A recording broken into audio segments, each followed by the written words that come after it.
Ils ont été les vedettes du spectacle, applaudis chaque année par les milliers de visiteurs du Marineland d'Antibes. Un an après la fermeture du parc, l'avenir des 12 dauphins et des 2 orques était au cœur des débats hier lors d'une réunion au ministère de la Transition écologique.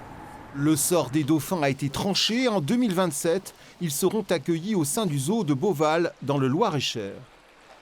Nous proposons de réaliser sur 2,5 hectares plus de 10 mètres carrés de bassins, plus de 10 bassins, dont 3 immenses océagons représentant l'océan Atlantique, la mer Méditerranée et les tropiques. Ce sera un centre d'accueil et de sauvetage de dauphins conçu pour l'éducation du public et la recherche scientifique.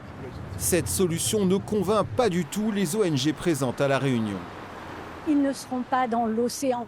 Imaginez une vie dans une pièce vide entre des murs avec rien à faire de la journée. Donc on peut nous vendre ça avec des palmiers très jolis, mais ça reste un delphinarium, ça reste de la captivité et de la maltraitance.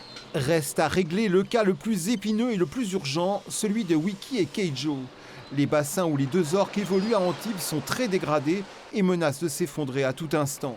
Faute d'une meilleure solution à court terme, le ministère privilégie aujourd'hui un transfert vers le parc maritime l'Europarquet dans l'archipel des Canaries.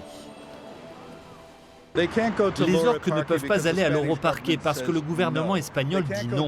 Elles ne peuvent pas aller vers des établissements où elles continueront à être exploitées et forcées de faire des numéros. La seule solution est de créer un sanctuaire européen quelque part le long des côtes. Il y a 180 000 km de littoral. On peut trouver un endroit.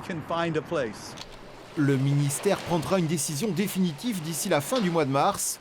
On saura bientôt où vivront désormais Wiki et Keijo.